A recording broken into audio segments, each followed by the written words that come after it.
चंबल और बुंदेलखंड के अन्य भूले बिसरा दिए गए मंदिरों से बड़े अलग हैं खजुराहो के मंदिर।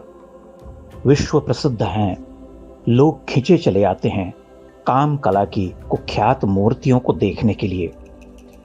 अरे, प्राचीन भारत में क्या क्या होता था। खजुराहो के ये मंदिर सैर सपाटे की जगह हैं साहब।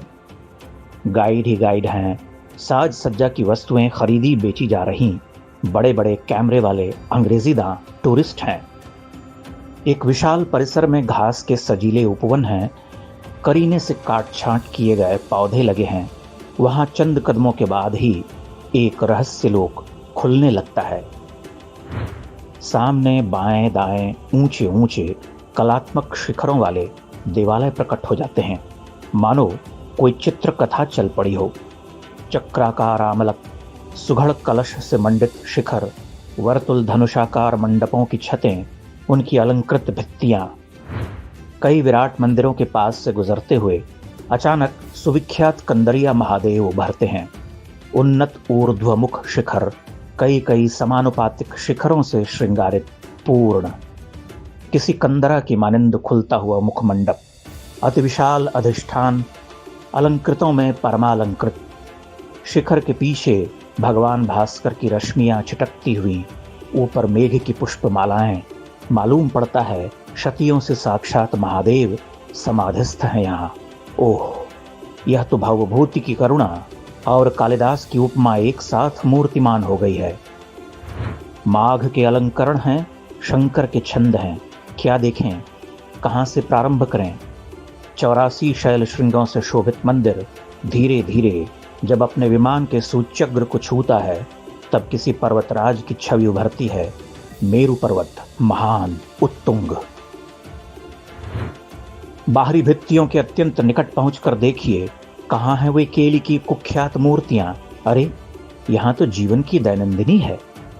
युद्ध के लिए जाते हुए सैनिकों के चिन्ह हैं, गणपति हैं, देवियां हैं, नाग कन्याएं हैं, अप्सराएं, यक्षिणियां, सप्त मातृकाएं, इंद्राणी और जीवन की विविध कथाएं।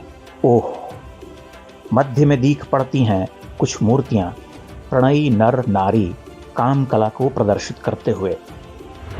किंतु वे तो नगण्य हैं। 880 प्रतिमाओं वाले इस विहंगम मंदिर में उनकी संख्या तो 80 से भी कम है। तो फिर किस बात का हव्वा है। और जिन प्रतीकात्मक चित्रों, जीवन रागों को यहाँ उत्कीर्ण किया गया है, उनमें से काम भी एक है। अरे, जरा शीश तो देखो, चेतना कैसी ऊर्ध्वाधर है। निकट से देखोगे तो ग्रीवा टेढ़ी हो जाएगी।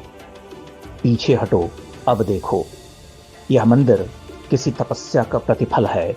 कैसी साधना, कैसा श्रम, कैसा ध्यान, कितनी ऊर्जा।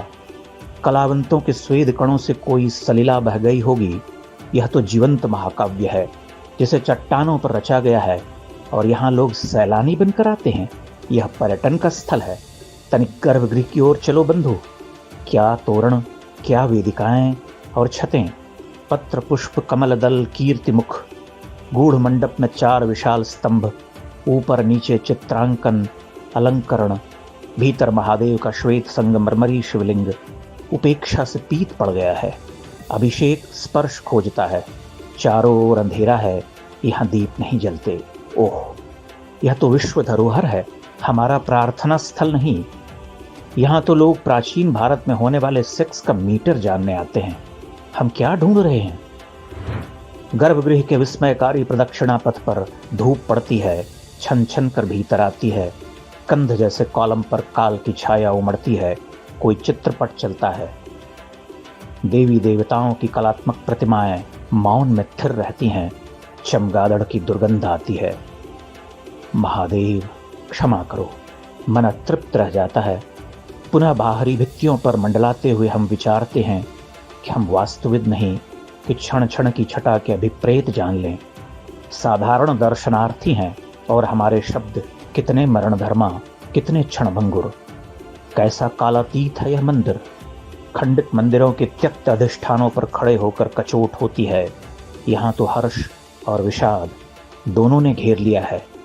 हर्ष अपने पूर्व पर, विषाद अपने वर्तमान पर। मध्य भारत के महानतम मंदिर को उसकी गरिमा लौटा दो। यह पर्यटन और सैर सपाटे के लिए नहीं रचा गया था। विद्याधर चंदेल ने ऐसे भविष्य के लिए कंदरिया महादेव का स्वप्न नहीं देखा था। यह तो बृहदीश्वर, कोणार्क, लिंगराज, विजयनगरम और चन्ना केशव के साथ गौरव से शीश उठाए खड़ा है। जरा देखिए तो सही, अधिष्ठान के मध्य हवन की अग्नि के समान दैदीप्यमान है यह देवालय।